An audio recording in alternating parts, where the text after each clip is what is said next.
So one of the most common questions I get is which city is better for real estate investment? Cancun, Playa del Carmen, or Tulum? Now before we get started, we kind of need to understand what's going on in Mexico.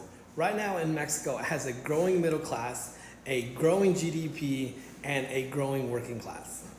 And as always, I have details in the descriptions if you want to check out what I'm talking about. So first, let's talk about Cancun. Cancun was founded about 50 years ago in the 70s, and over here in the hotel zone, that's where it was started.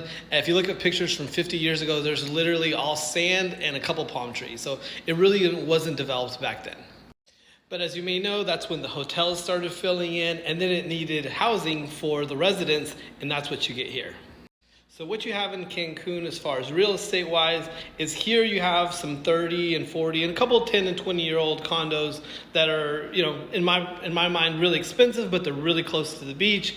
But like I said, you'll find like a 3-bedroom apartment selling for like $1 million. But like I said, it's 20, 30 years old. So here recently there's Puerto Cancun, and there you'll find multi-million-dollar apartments and even $1 million studios in that area. But now they're starting to develop other areas like Guayacán, Cumbres, things like that. So there's lots of development still going on in Cancun, even in this area here. So still lots of growth and development in Cancun for both locals and for investors. So next we'll move to Playa del Carmen, which was founded in 1937, but its boom really didn't start until the 90s and early 2000s when it was a cheaper alternative to Cancun.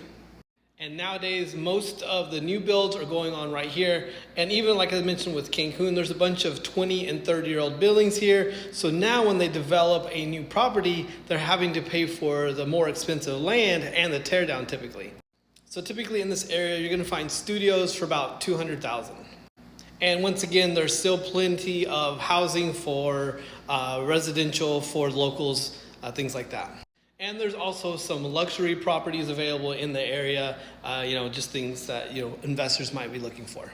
So now let's move to Tulum. Tulum, as you can see here, the hotel zone is all the way down here. So there's tons of green land here. I say green land, there's developments starting to fill in, but not quite yet.